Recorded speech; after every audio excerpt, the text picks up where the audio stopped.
bum. La da da da da. Good morning, everybody, and welcome to the highlight of civilization.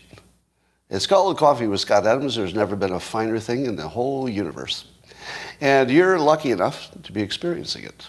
If you were prepared, you've got your beverage. Why? Why do you need a beverage? Well, you need more than that. What do you need?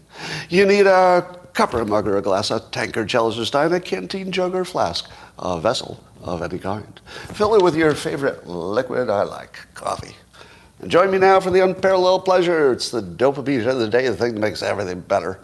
It's called the simultaneous sip. And it happens now. Go. Oh, yeah. Yeah, now you feel a little bit more dehydrated. Or hydrated, I mean. You're a little bit more hydrated, a little more caffeine. You can feel it already. Your day is improving. You are now one with all the sippers around the globe who simultaneously sipped with you. And I would like to offer this following offer to all simultaneous sippers. Have you ever heard of people who went to an Ivy League school and they're so lucky because they can always network with other Ivy League school people? And you'd be like, oh, you went to Harvard? Well, I went to Harvard too. I'll be happy to hire you because we both went to Harvard. You'd like a connection? You'd like me to connect you or introduce you to somebody? I'd be happy to because we both went to Harvard and you went to Harvard. So we'll introduce you and then you can make a fortune. Well, I propose to you, simultaneous sippers, if you find another simultaneous sipper anywhere in the world, be sure you're ready to treat them right. Introduce them to people who can help them. Give them jobs. Treat them nice. Introduce them to your sister, because I'm sure you'd want your sister to marry a simultaneous sipper. I mean, duh, who wouldn't? So let's turn this into something, okay? Let's turn it into something where if you get a request from a simultaneous sipper, you take it seriously, because that's somebody who's got it going on. All right, let's talk about some things. I have 2 entertainment-related recommendations, which I know you love, because who doesn't want to know what I think is entertaining so that can inform you? Everybody cares what I find entertaining, don't they? Hope I'm not wrong about that. Well, all right. I have sampled for you 2 pieces of content, both from Netflix. One is comedy stand-up by comedian Neil Brennan. Recommended. Neil Brennan. The magical part of it is that he identifies strongly as a Democrat, left-leaning kind of a guy, but he goes right at his own people. So he's explaining the difficulty of being a lefty in a world where sometimes you're not left enough. So he's continually frightened about whether he's liberal enough because he's being judged by his own people. You have to see it. Right? You can't possibly explain it in a way that makes it sound effective. I will just tell you that you would love it whether you're left-leaning or right-leaning, just because he does it really well. He's just really good at it. I wish I had known him before. I guess he's been around a while. The second piece of content, do you remember the old Addams Family TV show? They spelled it with 2 Ds, but it was the bane of my existence because I was a child when the Addams Family was a big TV show. Do you think anybody ever accused me of being Uncle Festus or Fester or whoever he was? Oh yeah, they did. Oh yeah. Yeah, I heard a few Gomez references. However, there's a new show called Wednesday Addams, and Wednesday is the young daughter. And I'll give you some good things about it, and then I'll tell you why you should not watch it whatsoever. But you probably will anyway, because there's not much on. One reason to watch it is that the young actress who plays the part, really good. The casting was really good. Great job. And I love the look of it and the feel of it and the vibe of it. It's all really well done. But here's why you probably should never watch this piece of shit. It's anti-male porn. It's about a young girl who does horrible things to adult white men.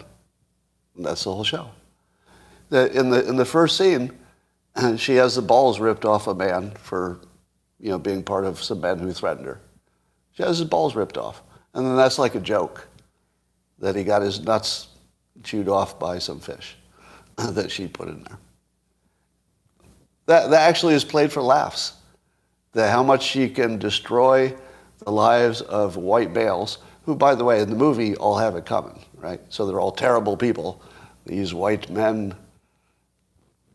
The whole show is just anti-white male porn. And I would watch it as porn if I were a woman who hated men. So if you hate men, it's a really good show.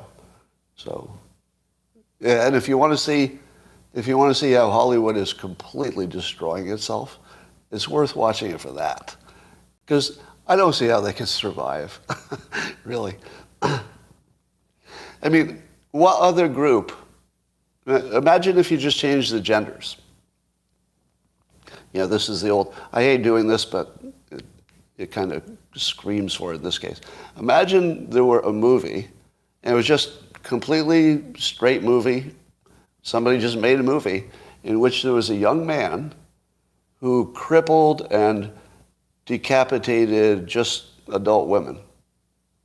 And then the whole movie was how the women were horrible Karens, but she killed them all.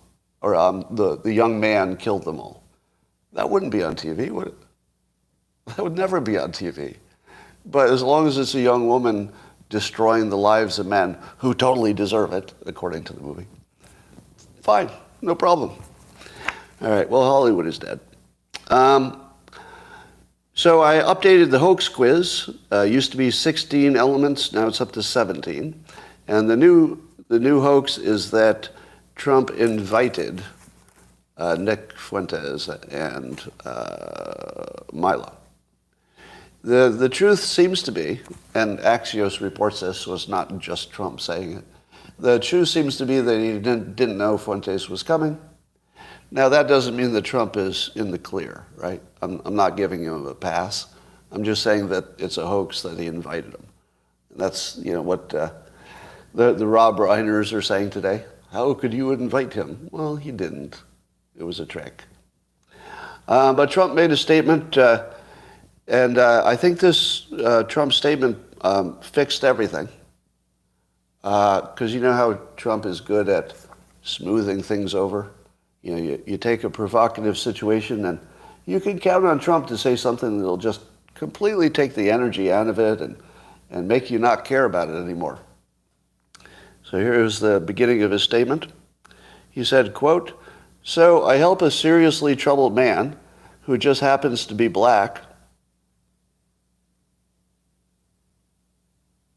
Yay, Kanye West, who has been decimated in his business and virtually everything else, who has always been good to me by allowing his request for a meeting at Mar-a-Lago alone." And then he goes on to say some other stuff. So, do you think Grandpa Trump could have sounded any more like your racist grandpa? A man who just happens to be black? Was there somebody out there who didn't know that Kanye was black? Holy shit, are you telling me Ye is black? That changes everything. You always joke, people always joke when people say, I have a black friend. Say, oh great, you have one black friend, you racist. And Trump does the most grandfatherly sounding thing. Oh, I was helping this guy who just happens to be black. Like, I'm not saying I'm non-racist, but I helped a guy who just happens to be black. He just happens to be black. I don't think you could have said that any worse. Yeah, I'm black too. I just happen to not look it. I identify that way, though. So I'm not sure that made anything better. But of course, the way the Democrats are playing it is they're playing it hard. Republicans would have done the same thing if some Democrat did something awkward. And so now the play is to see if you can make the Republicans disavow that dinner with Trump. And if they don't disavow it quickly enough and, aggressively enough, then they're racist too. So now, because DeSantis has not disavowed it strongly enough, or I don't think he's commented, then he must be part of it. And then McCarthy hasn't said anything about Marjorie Taylor Greene, who once attended some Nick Fuentes event and spoke at it. So that's the game, is to make everybody respond. Now, eventually, those people will have to respond, won't they? Because the journalists will just peck them to death until they say something. And then once they respond, what will the journalists say? Well, not until we forced them to respond. And that was a pretty weak response. So basically, they'll just get another bite of the apple, no matter what these guys say. So that's the play, and it's a good play, politically. Politically, it's pretty powerful. I thought the best comment about this came from Ben Shapiro, who said of Trump, the best way to make sure you don't accidentally have a anti-Semite attend your dinner is to not invite somebody that you already know is an anti-Semite. Now, it's not my claim necessarily that Ye is an anti-Semite, but clearly he said things which Jewish people say, no, that's anti-Semitic. So, Ben can play that team. He's got all the credentials he needs. That wasn't a bad comment. If you invite somebody who's already nationally accused of being anti-Semitic, you can't be too surprised if he brings a friend. I think he nailed it. All right, now here's the layout. Fox News is trying to freeze Trump out by not talking about him, right? So Fox News is not going to back him, which means, other Rupert Murdoch properties probably won't back him. That Breitbart went hard at this situation. So Breitbart seems anti-Trump. And now the Daily Wire, if we can judge from Ben Shapiro's point. So are those the three biggest conservative news outlets? Who's left? I would say they're the most influential and also the biggest. How in the world would Trump win without Fox News, without Breitbart, and without Daily Wire? How does he win? We shall see. We shall see. Yeah. Now, remember my idea that Trump, instead of doing a normal campaign, he should just create his own podcast, and then he should ask people to be on it. So instead of being the guest, he should be interviewing the guests. Imagine Trump hosting his own podcast and inviting Ye and Fuentes to be on after Trump knows that they screwed him. After Trump knows that he screwed him, invite him on to explain themselves.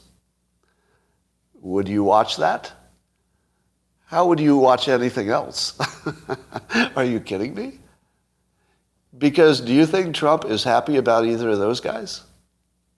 If there's one thing that Trump doesn't like, it's somebody who pretends to be his friend and then stabs him in the back in public, which is what Ye did. Ye stabbed him in the back. How much do you think Trump thinks of Ye when Trump has been pro-Ye from the beginning and Ye just stabs him in the back? I would love to see that interview. I think Trump would just rip his fucking head off, verbally. And, and Ye wouldn't back down. What would happen? I mean, it would be the most interesting thing I'd ever seen in my life.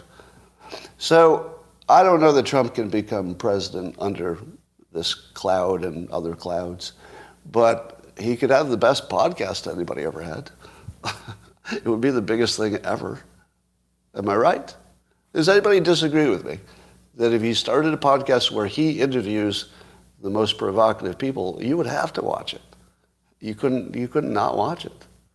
Yeah, he could fund his entire campaign with a pay-per-view. Oh my God. Pay-per-view, Trump interviews Kanye and Fuentes at the same time. Pay-per-view. I would pay for that. I would totally pay for that. Yeah. You say it's a non-story, but you don't get to say that, because the press decides what's a story. It's not your interest. There are plenty of interesting things that are not in the news, because the news decided that's not a story for you. So when you say it's not a story, that means nothing. You're not in charge of making it a story. They are, and they made it a story. So it is a story because the people who make stories say it is. All right. Is it true that McCarthy is considering Marjorie Taylor Greene as Speaker of the House? I'm seeing that on social media, but that doesn't sound true. That's not true, is it? I haven't seen a news story on it. That sounds like just something the Dems are saying to scare the country, right? Yeah, doesn't sound right. All right. How many of you think that Ye and Fuentes set up Trump and that the purpose of it was to sabotage Trump? How many of you think that? You don't think it was sabotage? You think that Ye thought that bringing Fuentes to Mar-a-Lago would be perfectly non-controversial? No, of course he knew what he was doing. How could he not? No, Ye isn't mentally incompetent. Like he knows how to dress himself and he knows how the world works and stuff. He's not crazy in that way. He knows how the world works. Of course. Of course it was. I don't think there's any question about that. And if, by the way, if Trump doesn't destroy Ye for this, then he's not Trump. Don't you think? I think Trump is going to absolutely destroy Ye. I think he's just going to completely destroy him. Do you think so? I think he should. I think he should. If anybody ever had it coming. And, maybe that's the fight that Ye wants. Ye might want that fight. Maybe that helps him. More energy. Who knows? So this will get interesting. But you did not see Trump, forcefully disavow Fuentes because, I assume, because there are too many people who vote for Trump who like Fuentes. So now that's consistent. Trump does not, typically, he doesn't criticize people who support him. Now there's some question about whether Fuentes really supports DeSantis or Trump. I don't know. I think maybe that's an open question. Somebody says, who's Fuentes? Let me explain him. Nick Fuentes is a Hispanic white supremacist. He's a Hispanic white supremacist. It's just a weird thing that you can say that in public and that everybody's, okay, one of those Hispanic white supremacists. Does that even make sense? I think his father's Mexican descent. That's why his name is Fuentes. But I wonder how many of his followers even understand that the whole white supremacy thing, is not exactly what you think it is. Now, I was reading up a little bit on Fuentes, and the funniest thing that he says, because here's the main thing. I think you have to treat Fuentes as an entertainer, but also a political force. So a little bit like Trump in that sense. Within the entertainment part, one of the things he says is that women shouldn't have the vote. And he doesn't want women working. That it's more like you should go back to the old days where the women stay home and they raise babies. And he says that out loud, and completely without any reservations. And I'm seeing somebody here saying, well, I agree. And I'm seeing even Erica is saying, I don't disagree. Yeah, there are in fact women who say that women shouldn't have the vote. I don't think anybody should have the vote. It's not like men are nailing it. If you took women out of the vote, do you think you'd get a better result? I doubt it. You would get a different result. Probably different. But would it be better? I don't know. Who knows? So this whole thing worked really, really well for whoever was behind it. Now, here's the first question I think you need to answer.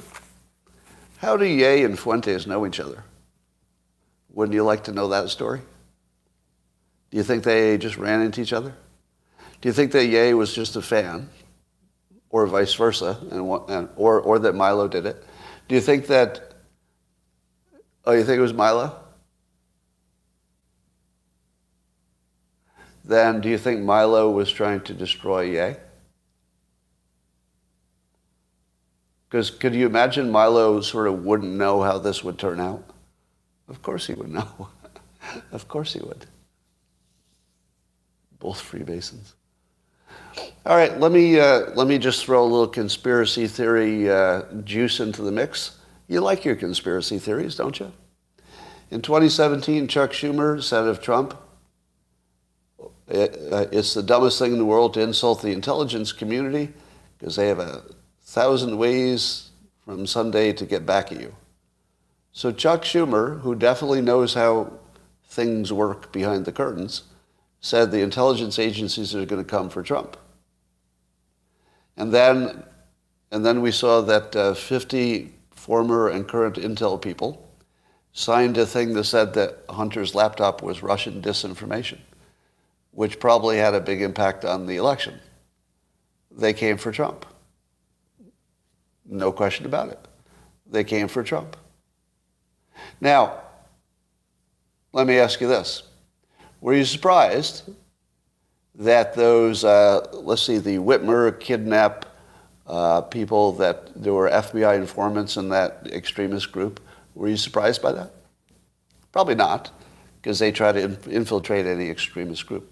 How about the Proud Boys? I guess the number one or maybe the number two people in the Proud Boys might have been a FBI informant or something. I forget what the details are. Was that surprising? Big surprise? It shouldn't be a surprise, because that's exactly who the intelligence people would want to co-opt. Right? Now, how about Nick Fuentes?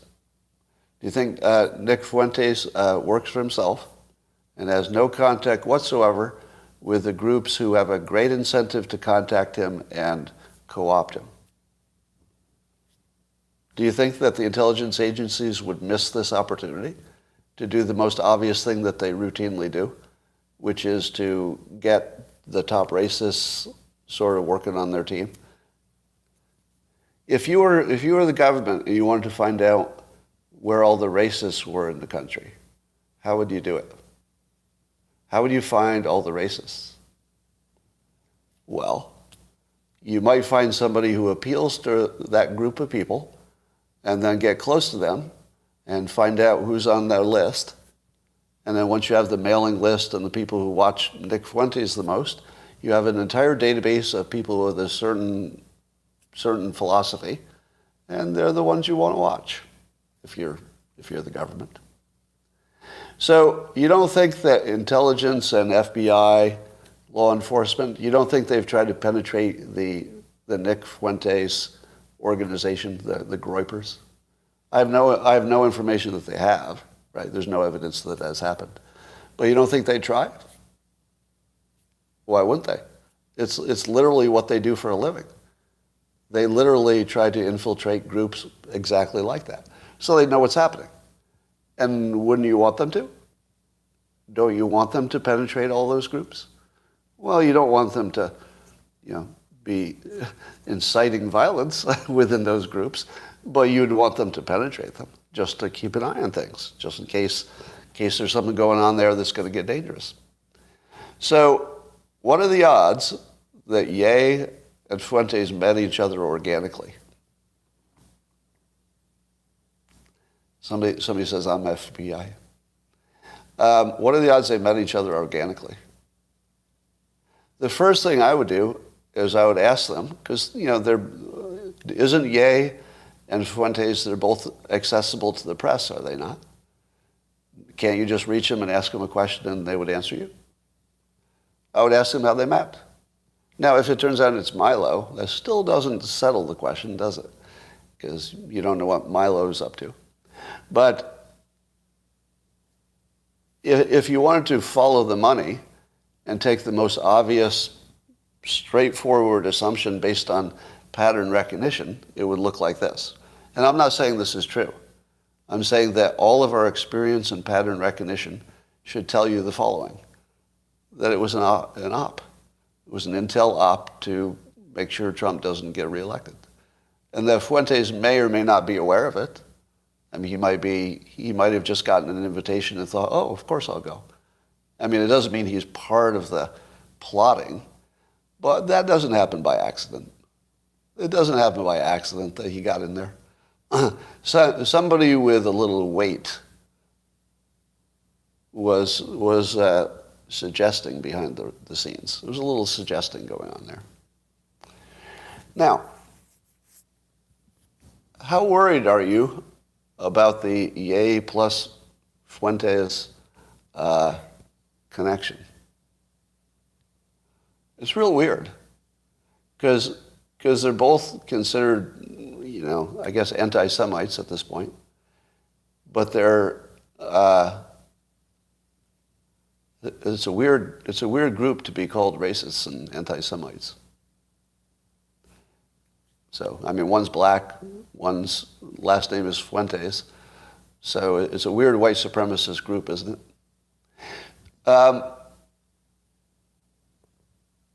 Now, wouldn't you like to know how they met? That's all. Just find somebody on that list of 50 intel people who knows both of them, and maybe you'd find something else. All right. Just speculating. Meanwhile, over in China, apparently the protests in China about the newest crackdowns are getting pretty active. So apparently at least some part of the Chinese public, the young people, are actually chanting for the overthrow of the government. Imagine how brave you have to be a Chinese citizen in public chanting against the government. Do you know one reason that they can do it? Just by weird coincidence, they have to wear masks. So China wants to control them at the same time they want them to wear masks. How do you just game that out? Oh, we're going to make you do very, very unpleasant things for a long time, but also you have to wear a mask so we can't identify you in public. How did they think that was going to turn out? Like, did you have to be some political expert to know that if you tell everybody to wear a mask, and then you oppress them in ways that they couldn't possibly tolerate, there might be some demonstrations on the street and they might be wearing masks. They just might be. So the experts, and I saw a tweet by, who was it? Balou. Yes, Professor Francois Balou, I think, pronounced it correctly. And he's showing that China has two options, and both of them are paths to doom, right? So they can keep their lockdown in place, but the lockdown won't ever make their risk go away. Because as long as COVID is circulating around, every time they do a lockdown, they just make themselves less immune, and eventually they're going to have to unlock down, and then it just gets them. So here's the problem. The Chinese success of doing the hard lockdown initially did look like a success for a while, didn't it? As brutal as it was to their citizens. It kind of looked like it kind of almost worked. I wasn't quite sure. But in my mind, and I think all of you had the same thing, what happens when they stop doing this? Like, don't you eventually all get infected? And are you really better off?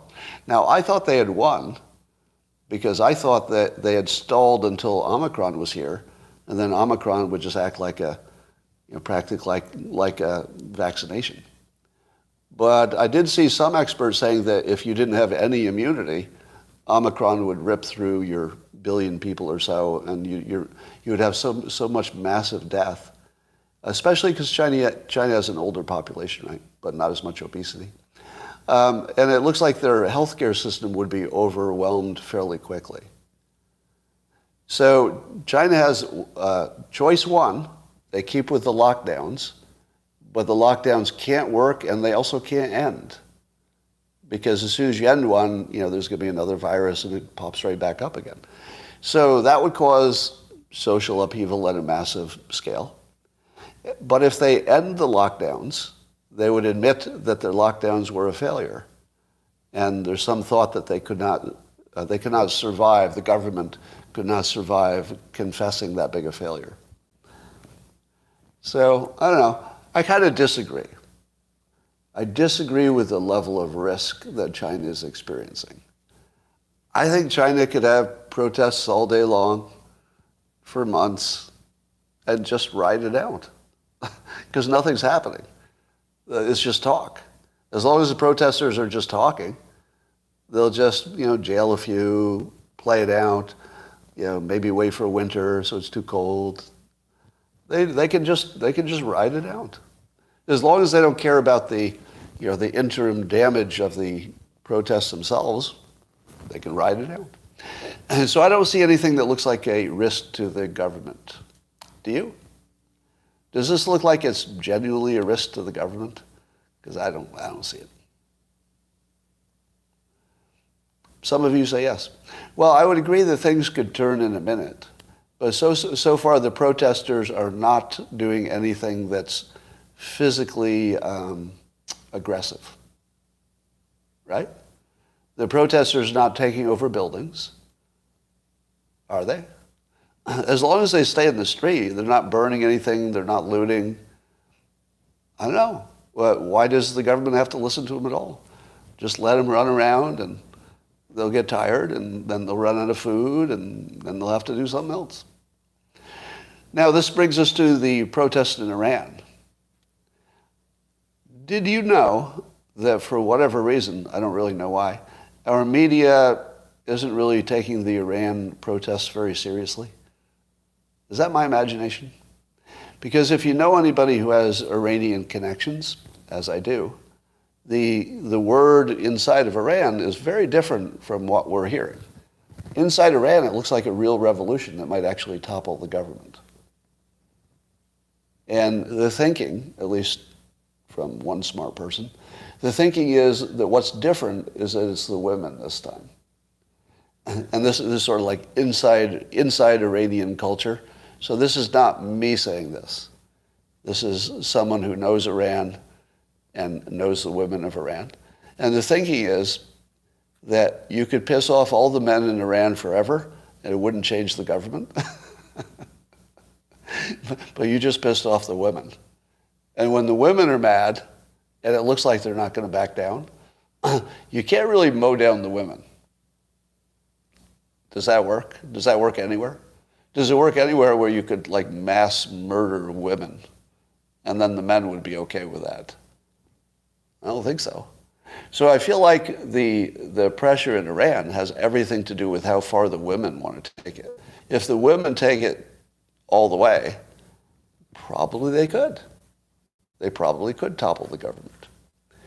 But it would require getting the men involved, right? Because there's a certain amount of violence that's required, and the women aren't going to do the violence at scale.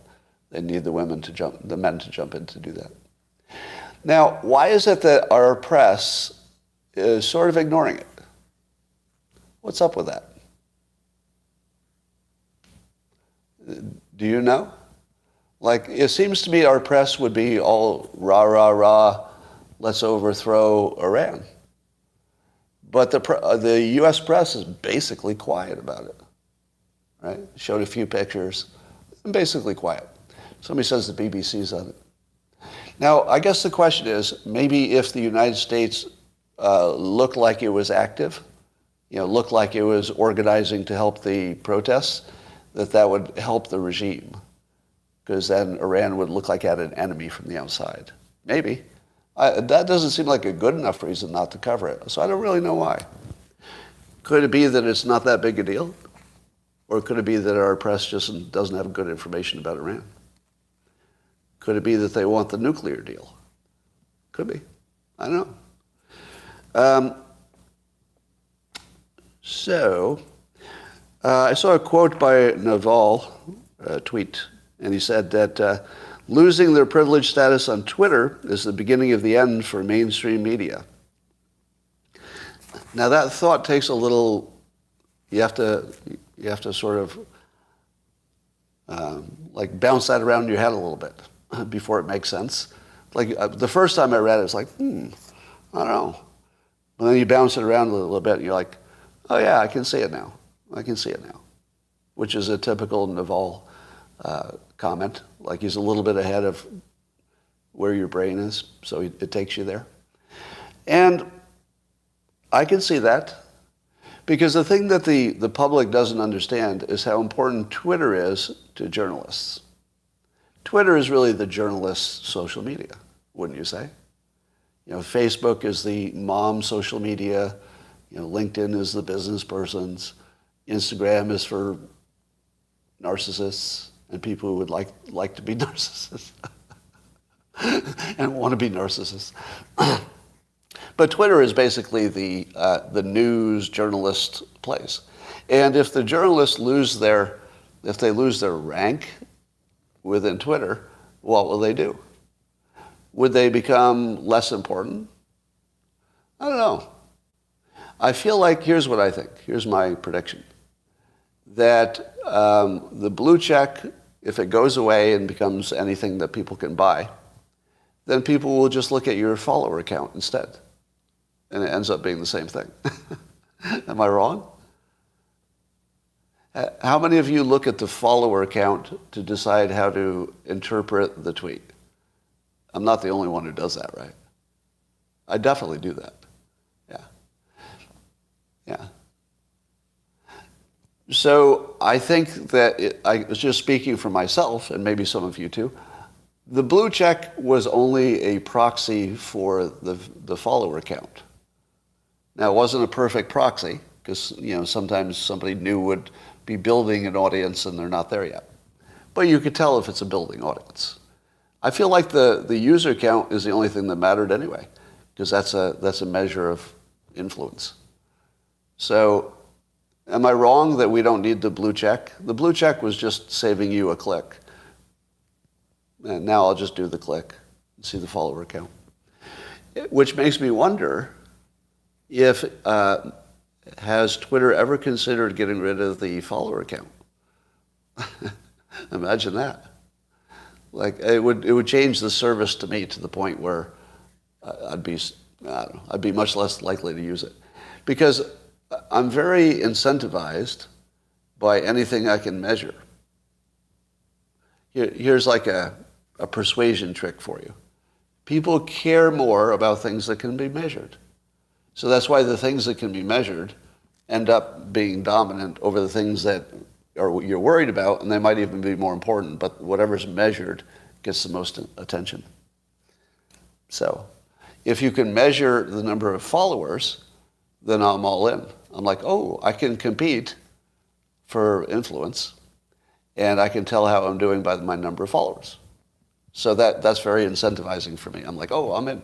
I like a good competition. So every day if I get new followers, I look at it and I feel good. If I get new followers, I get a little boost of dopamine. So I'm like part of the machine now. So the machine is treating me like the chicken that gets a pellet. It's like, ooh, look at the pellets you got. 500 new users. And I'm like, oh, pellet. Give me another pellet. I want another pellet tomorrow. All right, predictions. Prediction is that the internet dads will become the dominant influence in the country. The internet dads, and that includes women who are sort of fulfilling the role of being the adult in the room. I think it's going to be the internet dads. So, and part of that is because the media's influence is being, diluted by a lot of things. And the internet dad types are adding too much value to be ignored. Right? Yeah, or the stepdads, right? The internet stepdads. So that's what I think. So let's talk about Stephen King. I don't know if I've ever mentioned, but people who are professional artists sometimes don't have the best grasp of business and science and other domains, but they think they do. Boy, do they think they do. So Stephen King was giving some, business criticism to Elon Musk. So here's what Stephen King said. He started out good. He goes, I think and this is in a tweet, I think Elon Musk is a visionary. Almost single-handedly, he's changed the way Americans think about automobiles. I have a Tesla and love it. That said, he's been a terrible fit for Twitter. He appears to be making it up as he goes along. And then later, I guess he got some responses to that, and later he tweeted, but Twitter ain't cars and Twitter ain't rockets. So Stephen King, with all of his analytical writer's ability, has decided that Elon Musk, who didn't know anything about electric cars until he made the biggest electric car company, didn't know anything about satellites until he launched his network of satellites, didn't know anything about rocket ships to Mars until he became the head of engineering because he couldn't hire one, didn't know anything about neurolinks to your brains until he formed Neuralink, didn't know anything about digital payments until he was part of the PayPal team, didn't know anything about building gigantic machines that bore through the earth efficiently until he formed the Boring Company. Stephen King, do you see a pattern here? You see a pattern? You know that every one of those things he didn't know how to do until he did them, right? If you can find the pattern is he's the guy who knows how to do the things that other people don't know how to do because he figures it out and then he does it. That's who he is. The most basic description of Elon Musk is the guy who can figure out how to do the thing that other people couldn't figure out how to do. That's like his entire brand is doing the thing that Stephen King hasn't noticed he's good at. The entire situation is that he can do that over and over again. How many times does he have to prove it? and Stephen King hasn't noticed that Tesla can do some things. Also, what do all these things have in common except for the boring machine? The boring machine is the exception. What do they all have in common? They all require software. They're all software driven. I'm pretty sure that the reason that the rockets can land back on Earth without and be reused, isn't that mostly software? It is, right? For the engines to fire at just the right degree to bring a long, tall thing down back on its base. That's got to be all software. So the software is driving the cars. Musk just said they did some huge self-driving test with their new trucks, the big trucks for carrying goods, and it worked. It's all software. So if there's somebody I would trust to fix Twitter, which is software, literally there's no better person in the world. He'd be the first person you'd pick. But Stephen King, all right. Gavin Newsom is reportedly all in for Biden and will wait his turn and will not run for president if Biden is. Now, here's how I interpret that. I think Newsom is playing it smart, which is not surprising. He's a smart politician. And there are two things that are possible. Biden actually does run, in which case it really would be a bad idea to run against him, because primarying your sitting president's a bad look, and you'd be pissing off some fundraisers and stuff like that. So it probably wouldn't work for him in the long run to run against Biden. But what are the odds Biden's really going to run versus maybe running a little and dropping out early? I feel like Newsom wants to make sure he's as friendly as possible with the Biden team so he can take them over. Don't you think? The number one thing Newsom would want would be for Biden to drop out on his own without being primaried, and then to have his infrastructure just move over to Gavin, because apparently it's a good infrastructure for fundraising and stuff like that. So I think that's the right play. But here's the fun part. Who really is deciding if Biden's going to run again for real? I mean, he says he's running, but we don't know. Do you think it's Biden?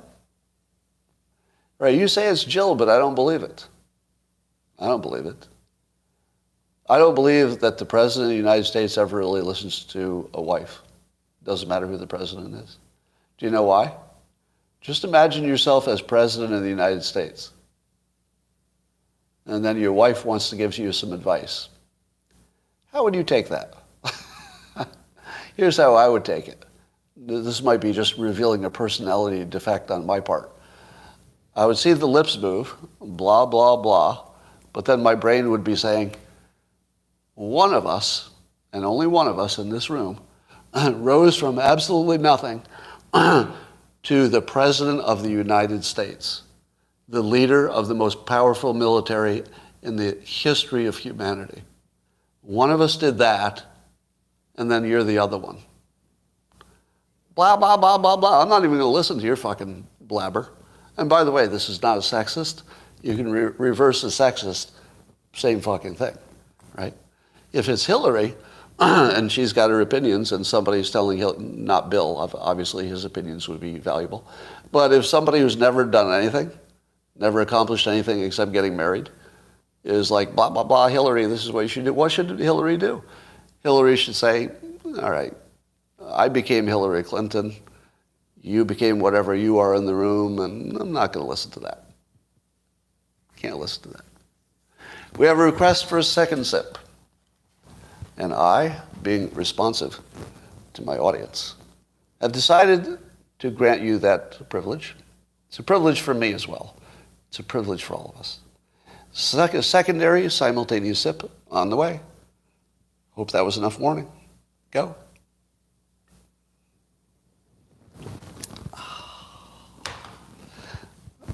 I don't know why I'm thinking this. Something in the comments made me think it. I saw a video on Instagram of a woman eating popcorn off her dog's stomach. She had a little chihuahua, and the chihuahua was sort of in her arms, and it was like sleeping. And she had put her popcorn on the stomach of the dog, and she was just eating the popcorn off the dog. It was the best thing I'd seen in a week. Come on, the dog licks your face all day long. Eating a little popcorn off the dog's stomach isn't going to kill you. All right. The news, as you might expect on a Sunday, on a Thanksgiving long weekend, the news is sort of shooting blanks, so we don't have a lot to work with today.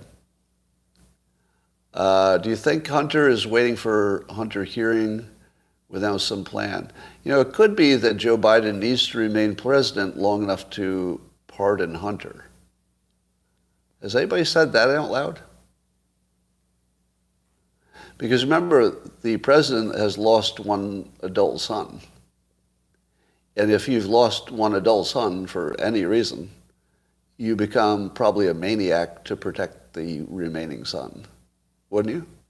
I mean, I would imagine that would just mess with your head so badly. So I feel as if Biden will never leave the job voluntarily as long as there's some possibility he'll have to pardon Hunter. Because imagine if Biden left the job and then a week later Hunter gets prosecuted. Imagine that. Imagine what Joe Biden would think if he thought, shit, All I had to do was run for re-election, and this wouldn't be happening. Yeah. So it could be that Joe can't take anybody's advice on this. It could be that Biden says the only way to protect my son, and maybe myself, and maybe the whole family, is to just be president until I die. I think that might be the play. Does that ring true? Is that the best speculation you've seen so far? Because I'm not wrong. Only the president could pardon Hunter, right? And only Biden would do it. I mean, I can't. I suppose a different Democrat president could do it, but you couldn't guarantee that. You can never guarantee that. You know what would be really interesting? Is for Trump to say that he would pardon Hunter. But we still have to find out what went on. And then say he hopes Hunter gets some drug treatment. Yeah, I know what you're saying. I get it, that's not Trump. Trump is all predator all the time, and that's why you like him. So I'm not saying he's ever going to change or that he necessarily should. But just imagine what a gigantic mind F that would be. Because it would remove Joe Biden's reason for running for president. Right? He could take Biden out of the race. Just promise that we do need to understand the Hunter Biden thing, so we do need to do the investigation. But for the good of the country, it doesn't rise to the level where a prosecution makes sense. It would just it would screw with your mind so much you wouldn't know what to do with it. You just wouldn't know what to do with it. Imagine if Trump showed compassion to Hunter for his drug addiction. Just imagine that, right? No thanks. Yeah, it would make his base angry. You're right. But I think Trump has trapped himself because he has such a well-defined base that anything he does that's outside of that little well-defined channel looks like it's a problem. So I think Trump has been painted into a corner a little bit by who supports him and who doesn't.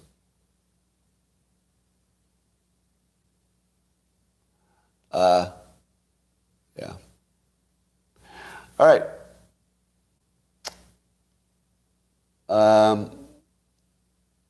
Big FU to those who suffer under the law. Yeah. You know, the whole thing with presidential pardons is that they're all unfair. You get that, right? I don't think there's ever been a presidential pardon that was fair.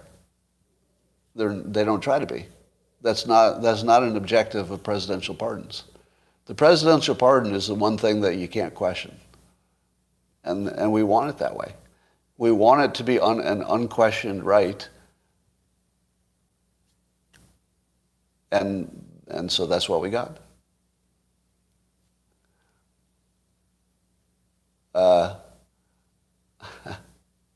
There's a Rob Reiner impersonator over here. Who invented the pardon? I don't know. That's a good question.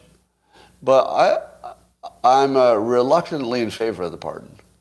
Because even though I think the pardon is 95% just letting guilty people out of prison, I think you need that 5% to feel like just that little extra safety. Because you might be the one who ends up in prison. Right? It could be you. You'd like to know that there's that little bit of chance that if you were wrongly convicted, you could get out. So yesterday you left us with a conversational debunk on the clogs. Blood clots, they are not. Yeah. By the way, has anybody done the debunk work on that blood clot died suddenly film documentary? If you do your own research, you very quickly find people who say, "Oh, that can be explained away. It's just refrigerated dead people. They all have that blood clot." Stuff like that. But there's been a debunk on the debunk. There's always a debunk on the debunk. That's why basically you just have to make up your own mind. It's not like we have information that works anymore. We don't. You have to make up your own mind. What I say about doing your own research is that you should always hear both sides. If doing your own research means as a scientist, then that usually doesn't work because we're not good scientists. Even the scientists can't do that. But you should always see both sides. Seeing both sides is just being aware of the argument.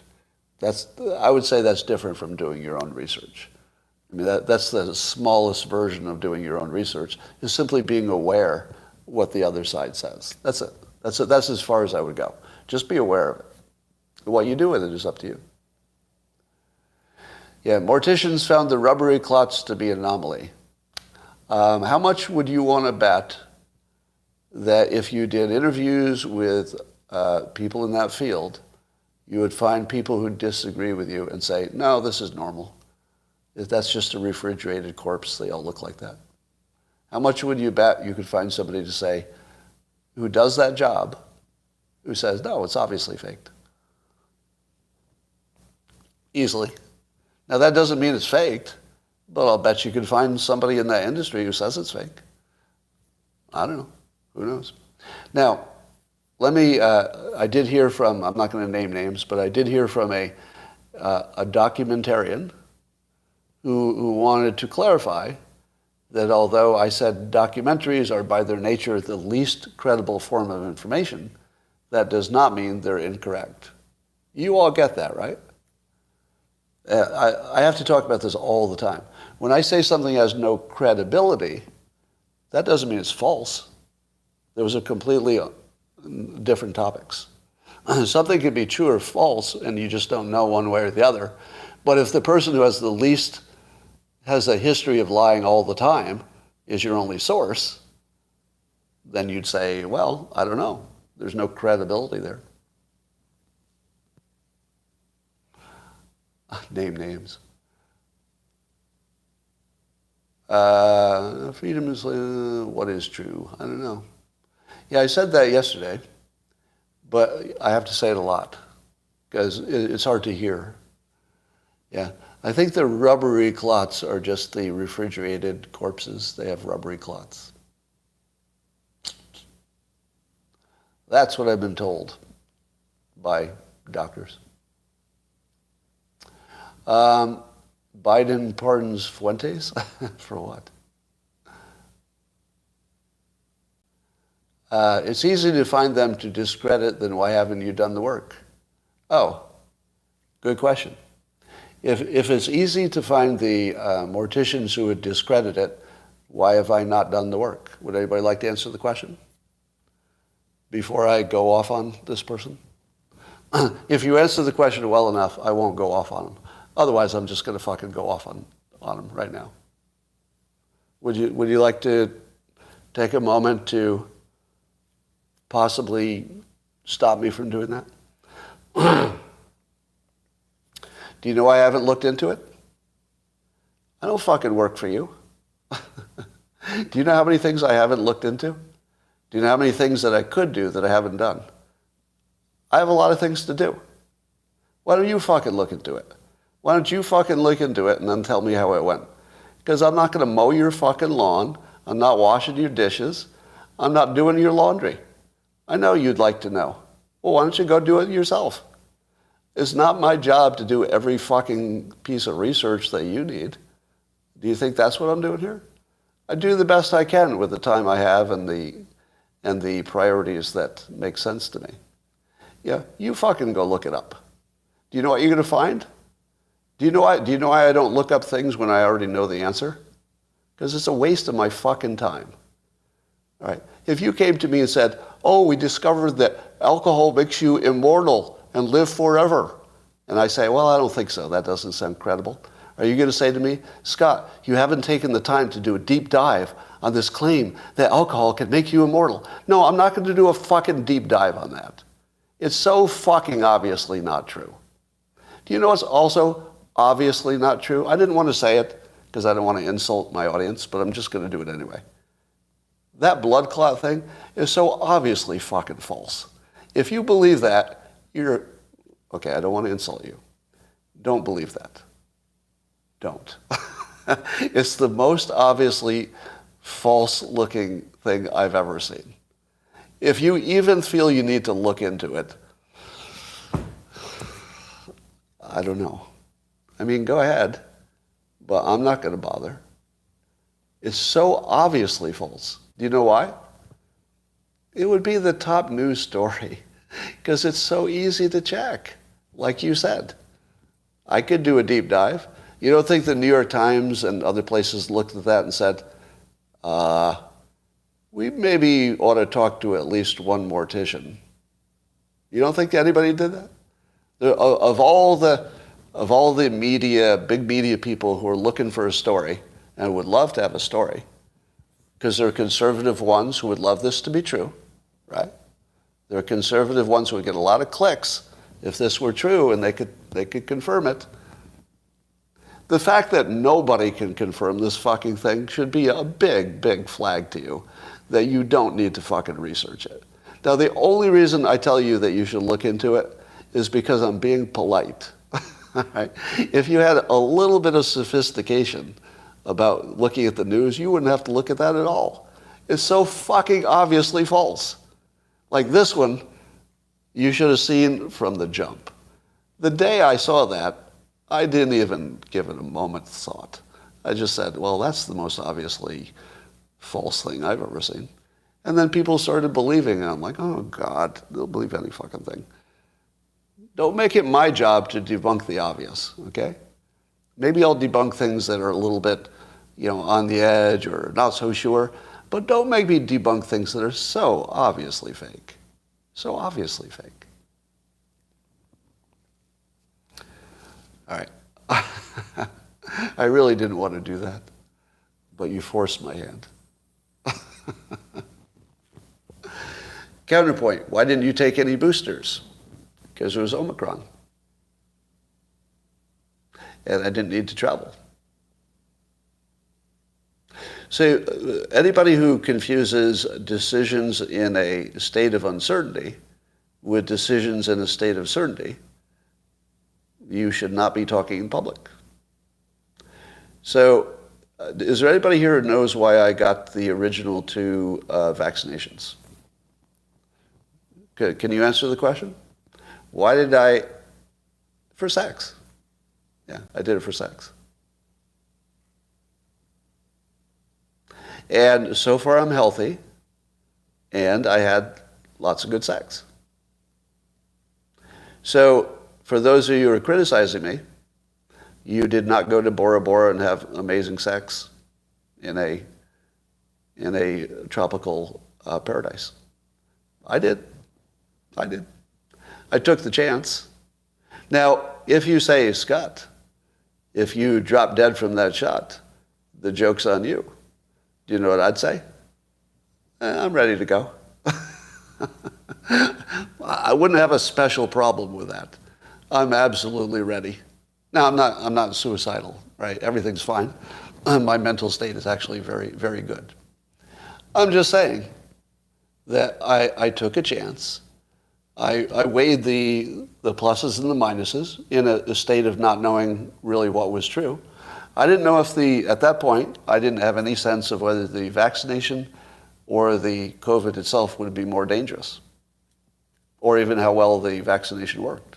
Those were all unknowns. But I knew for sure that I like high-quality sex in tropical locations. That was the only thing I knew for sure. And that if I got that second jab, I could go to a tropical location and be fucking my brains out while you were laying on your couch with a mask on. So all of you geniuses who laid on the couch with your masks on, good for you. You're the smart ones. All right.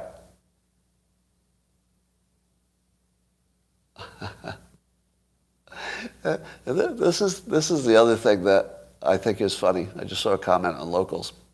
How many of you think that a rich male in America in 2022, somebody who's rich and has pretty much perfect body mass index body, do you think I can't get laid? Does anybody think that's like it's beyond my reach? Like, what world do you live in? Yeah, what world do you live in that a rich, healthy guy can't get laid in America? Like, how bad would your game have to be when you couldn't make that work? What age do you target? Does it matter? So one of the comments was, what age do you target? Again, rich, healthy man in America. No, you have lots of options. You have lots of options. I don't go full Epstein. That would be too far. And I'm not terribly interested in anybody who's too young. Still legal, but too young. Too young meaning, let's say, in their 20s. 20s is kind of tough.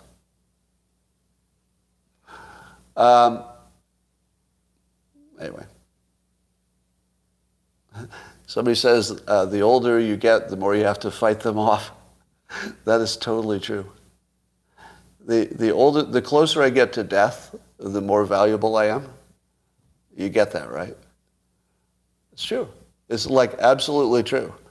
The closer I am to death, the better I am as a marriage potential.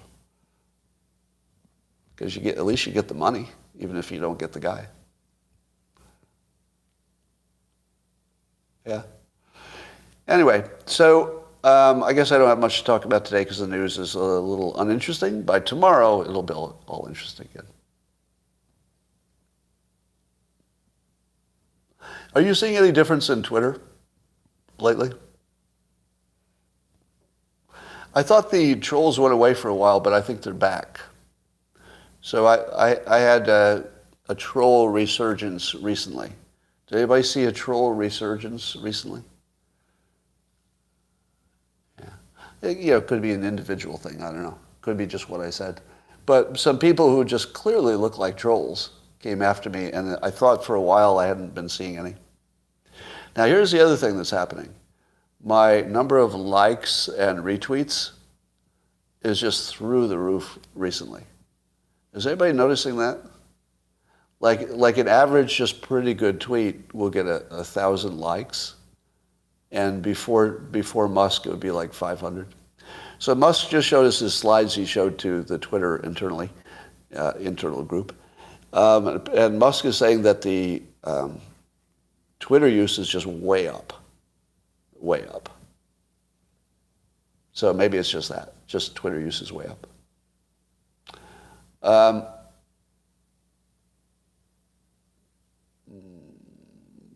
Just looking at your comments for a moment. Yeah, it does feel like I was being throttled. And to me, the most interesting thing that Musk has said so far is that we have no idea how bad it was. Like, he's actually dug down to the point where he's telling us some version of this. Everything you suspected was true, and it might even be worse than you thought. Now, that does feel believable, doesn't it? I think it's exactly what it looked like, that people on the left didn't want to give up their narrative, and they had a tool that would help them hold on to it, and so they used the tool. I think that's the whole story. I haven't seen anybody address the hoax list who was a prominent person. Yeah. Wouldn't you love to see Trump have a podcast where the guest was any critic of his, a Democrat, who believes all the hoaxes, and then a second guest was me. And then Trump says, all right, you say this is true. You say this is a hoax. Fight it out. Seriously, that would be 100 million views. I'm not joking. If Trump had a podcast where he interviewed me about the hoax list and a Democrat who believed him, 100 million hits. Well, unless it got suppressed I guess it would be suppressed. Yeah. Am I right? That would be 100 million hits. I think it would be. It would actually be maybe the biggest content ever produced. Am I wrong? I mean, that's a pretty big, I'm making a big claim. I'm saying it would be the most watched content of all time on the entire internet. It would be number one of all time. I think so, unless it were suppressed. If it got suppressed, then nobody sees it. And I think it probably would be suppressed. Yeah, YouTube would suppress it, of course. Yeah, I don't think YouTube could allow the list to get much play. By the way, one of the reasons that I avoid cancellation is by keeping my audience intentionally small. Did you ever wonder why I don't do more to grow my audience? Has anybody ever wondered about that? Does it seem suspicious to you that I haven't, increased my production values and done marketing and tweeted and appear on other podcasts to sell this one? It's because I don't want it any bigger. If it gets bigger, I'll be a target. At my current size, I have crazy influence because it's just the nature of the people who watch this. It's sort of a small, it's like a boutique content. Can I use that word? Does this feel like boutique content?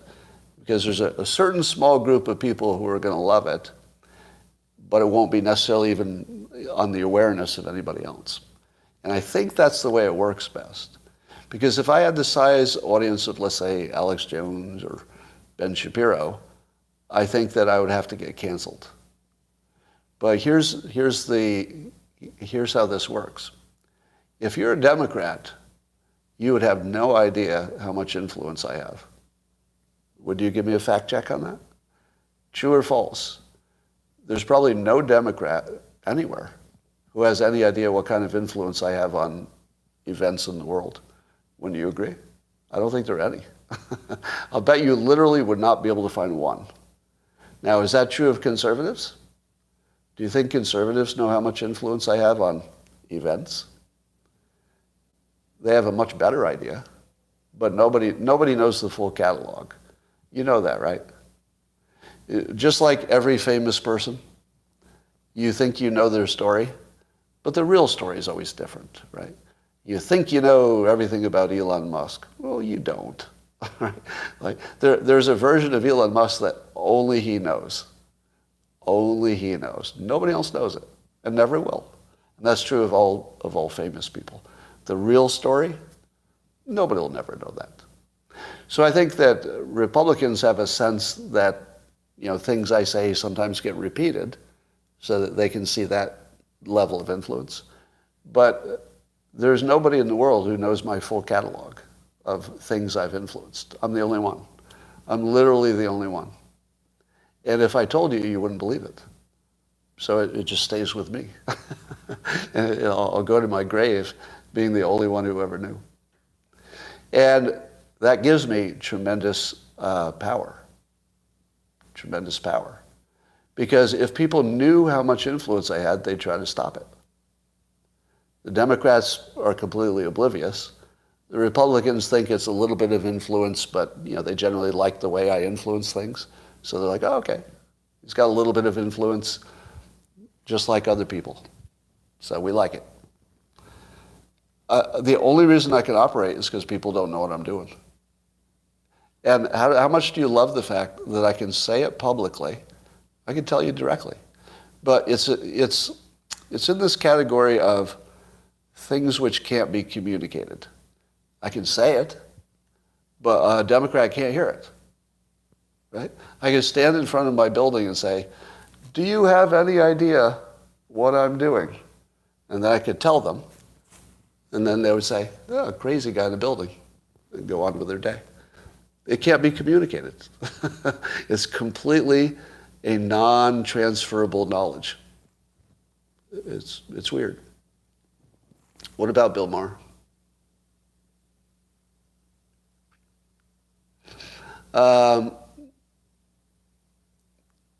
Cake recipes, what?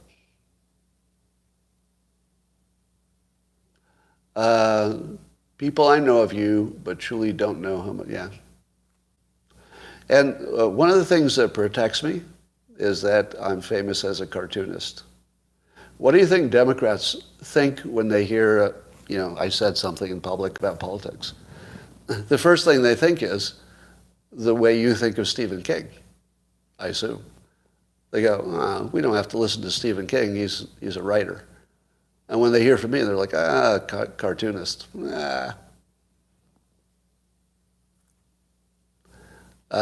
Cartoon boy. So that works in my favor because I'm not taken seriously. And that's exactly where I like to hide. One of the things that I can't fully teach you is how to use psychology to make things invisible. But I do it all the time. And the news does it all the time, usually redirection. But I basically made myself invisible. And I could just hide here forever. Like I'm in public and invisible at the same time, right? I mean, you're watching it in real time. I'm in public, but also invisible. I do it because the psychology allowed it to happen, so I just inserted myself where I could hide. So as long as I'm famous for cartooning, and Democrats are living mostly in their bubble, and they just get like a little bit of a taste of what's happening in the other bubbles, but that's it. As long as they only get a taste, and that's not going to change. There's nothing that's going to change that. They're always going to see me as the Garfield guy when they joke that they forget what cartoon I do. And I'll never be taken seriously. That's exactly where I want to be. Desert Fairy Chick, you would be right, except that I don't have bad intentions. If I were trying to enrich myself in this process, it would be obvious, wouldn't it? It would be pretty obvious. Do you know how I could make more money? I do. Just agree with one side all the time, right? It could not be more obvious. If I wanted to make money, I would just agree with the Republicans, whatever they said. And then I would have the same audience as your biggest people who talk about this stuff. But I don't want that.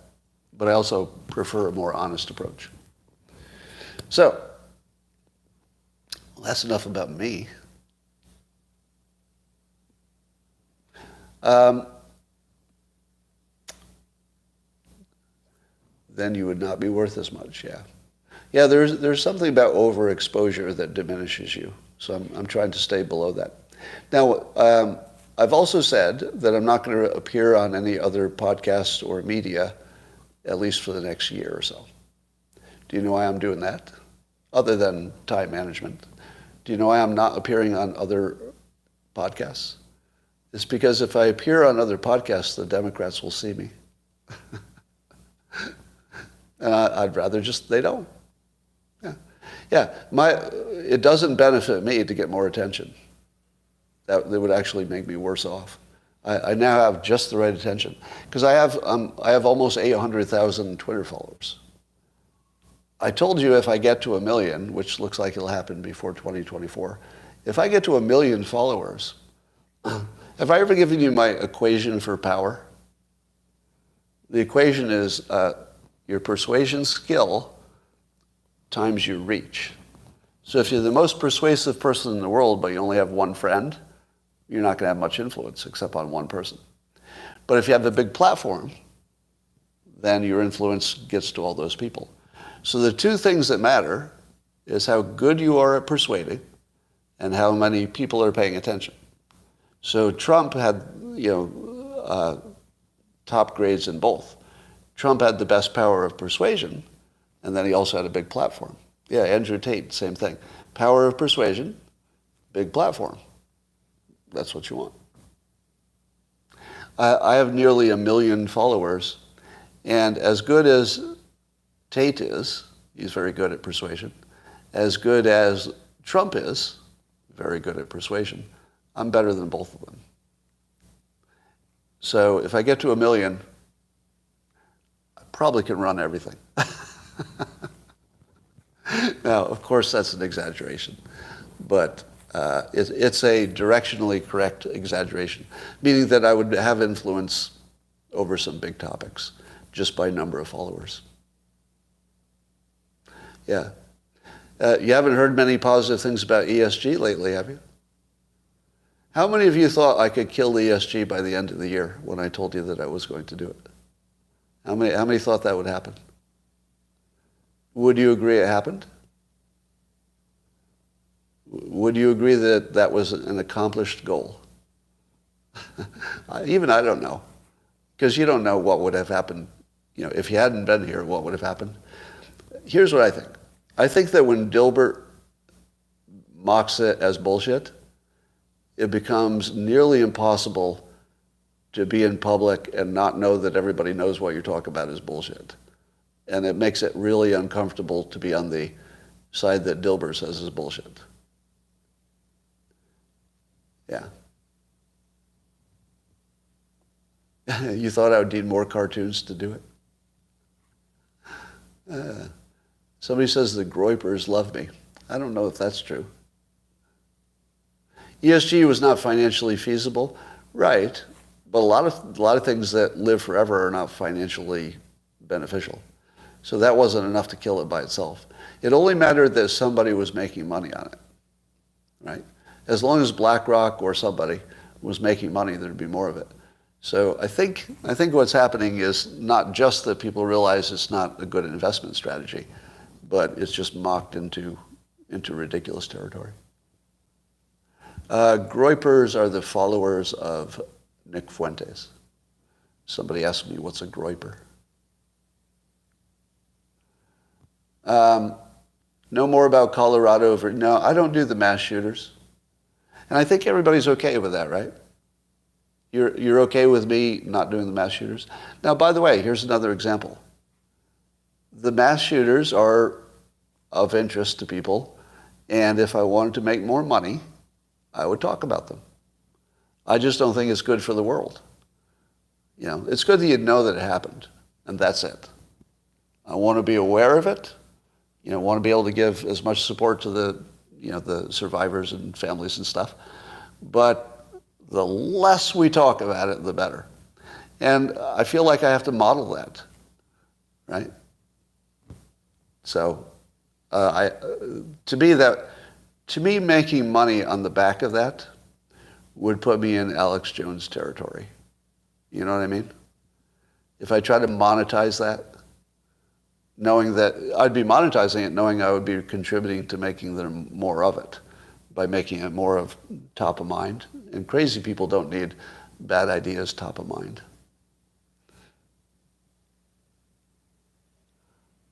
Hey, Scott, did you hear Kanye was hanging out with a white supremacist? No, I hadn't heard.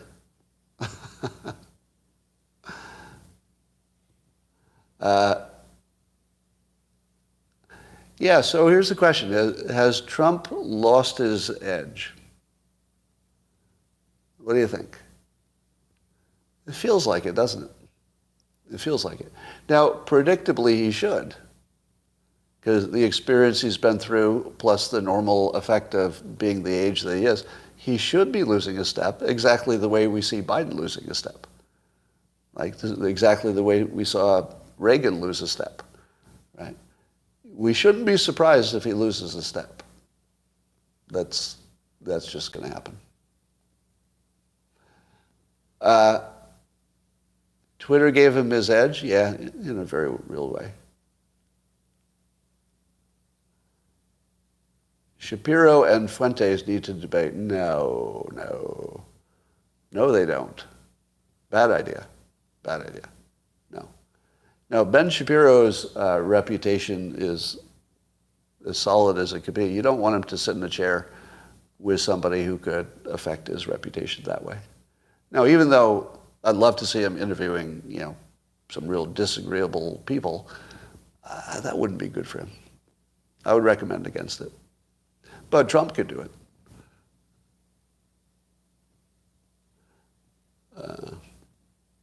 Yeah. Will Biden keep Kamala? No. Robocops? No, they're not really robocops. The robots are controlled by people. The San Francisco police robots.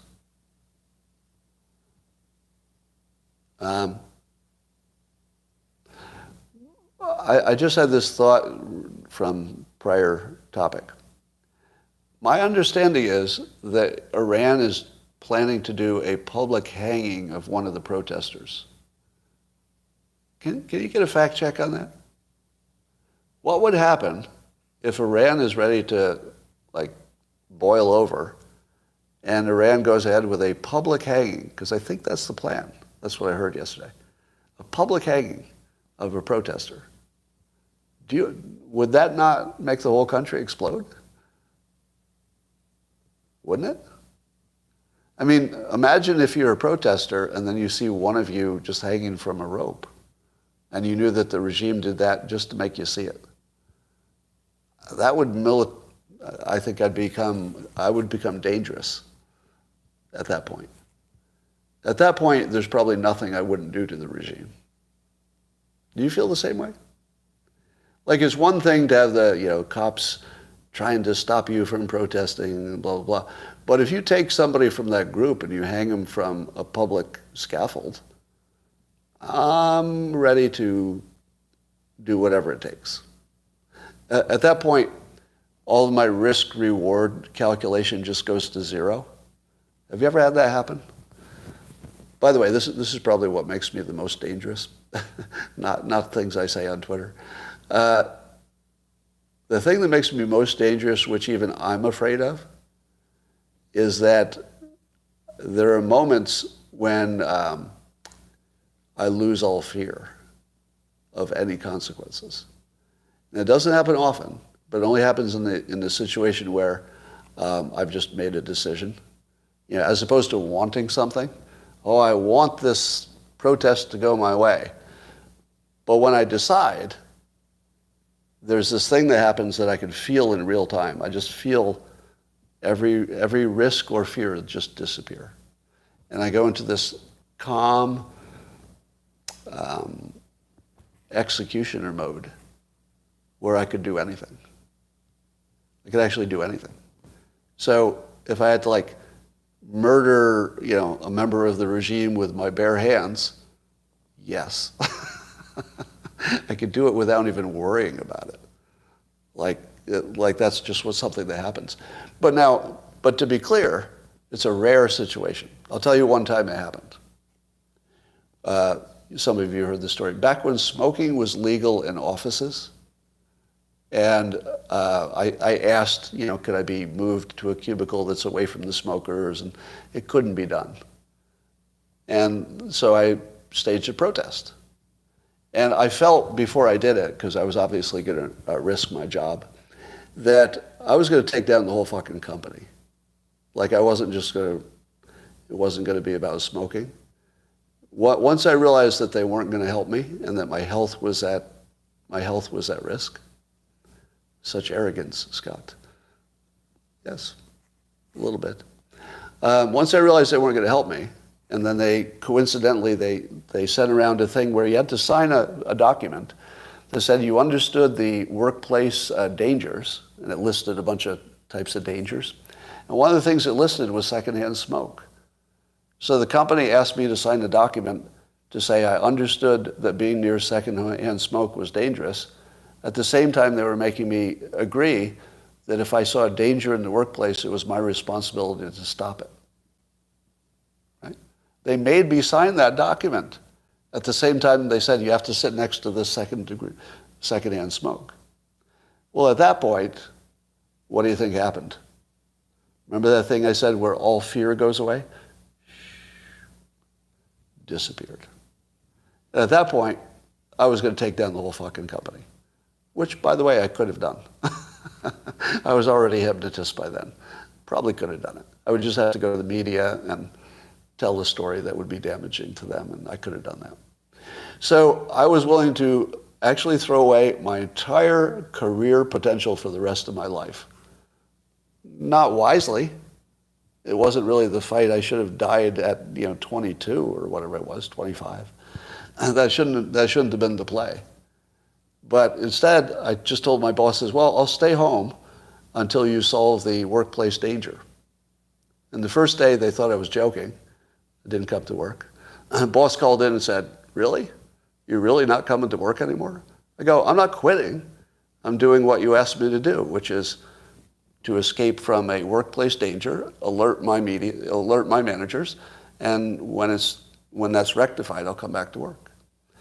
And by the third or fourth day that I didn't go to work, while they still paid me, it started going up the management ranks until it got to somebody who said, we're going to change the smoking situation.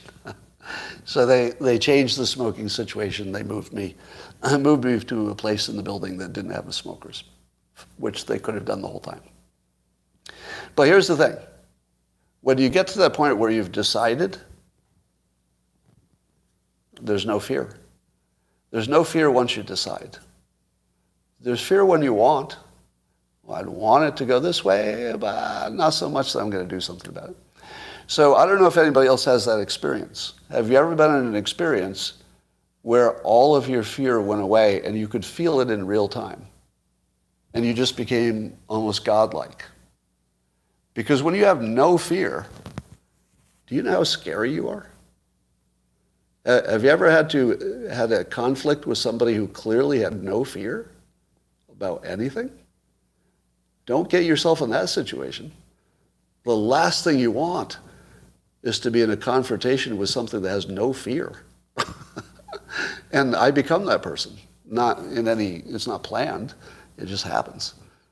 Because once I've decided, we're done. The decision is the decision, it's just going to happen. 30% THC is healthy, says the government. What? I haven't heard that. Like someone on meth, yeah.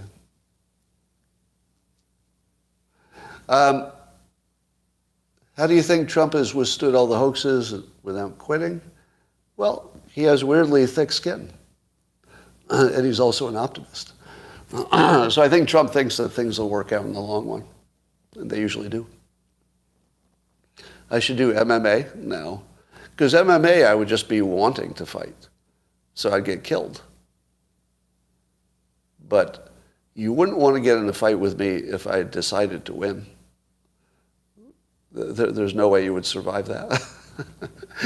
Nobody would ever survive that if I decided. Right?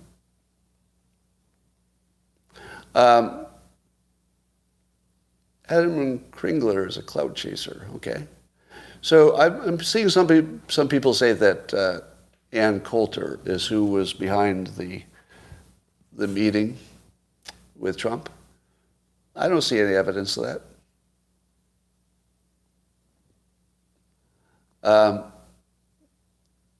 You are a tennis player, that says it all. Well, I don't play tennis anymore. All right. I don't have anything else to say. Scott, I'm hearing cognitive dissonance about what? Yeah, insane people have no fear. That's what makes them scary. If Biden gets rid of the black VP, no, because the black community doesn't like his vice president either. So, that cloud chasing was to someone else. Okay. Does Ye become the kingmaker if he takes down the current kingmaker? Kinda. Yeah.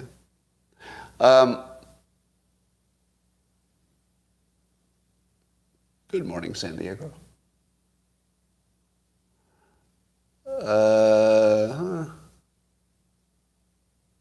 Give it 69, I could carry your home state. Right. Biden and Ye? I don't think so. When you have no fear, do you still have the voice in your head? Yes. Yes, I do. I still hear the voice in my head. But the voice in my head has just made a decision, and then I'm just, it's mechanical after that. It's like I'm a robot.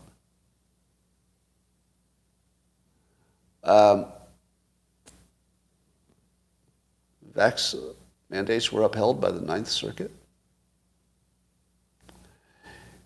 Yes, I hear a voice in my head. So we talked about that yesterday. I guess 30% of the country hears a voice in their head continuously. I'm one of them. I hear myself thinking in full sentences, as if I'm listening. And that's how I arrange my thoughts. Have you ever noticed that if you ask some people a question about, let's say, a topic that they've thought about, some people have like an instant answer. I'm one of those people. You could ask me almost anything that's been in the news, even before I was doing this publicly, and I would have an instant answer for you. Because I've already thought of it in terms of the words I would describe it to someone else. That's how I think. I think in terms of how I would describe it to someone else. Do you do that?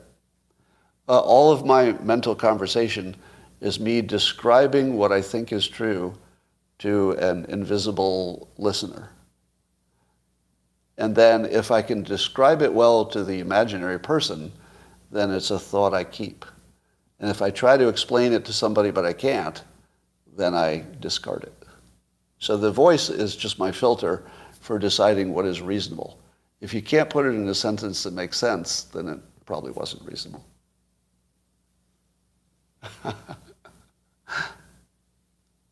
In the old days, they thought it was demons. Yeah.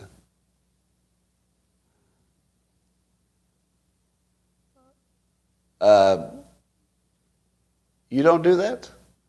Is that, you realize that that's also the same technique for why you do a business case for something that you know you wanted to do. So that used to be my job in corporate America for a while. If the boss wanted to do something, let's say invest in some kind of new technology, then it would be my job to do the numbers and make sure it made sense. So I've got a big background in that.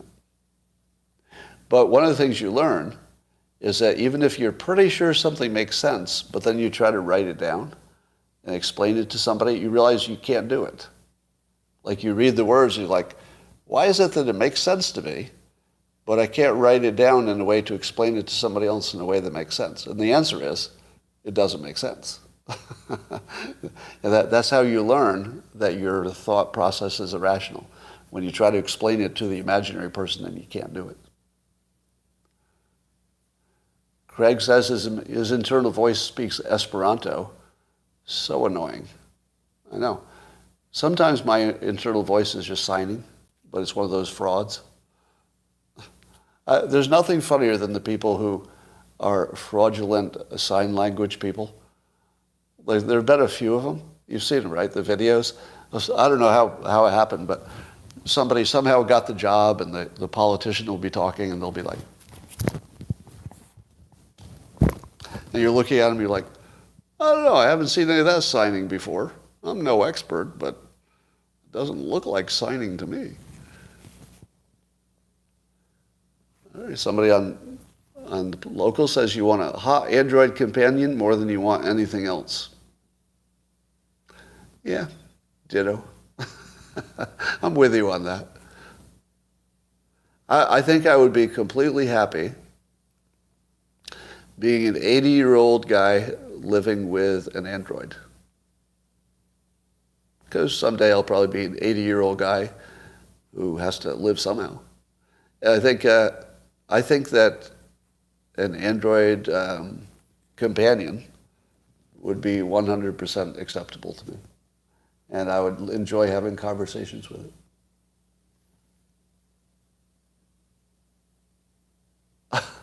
So long as the hot Android could clean itself after you finish. That was an actual comment on locals. Yeah, you definitely want the self-cleaning sex robot. Like, if there's one thing, yeah, got to be self-cleaning. All right, we've gone too far. All right, we've gone too far, so we're gonna say goodbye to the YouTube people. I'll talk to locals a little bit more, and bye for now. Tomorrow will be much better news.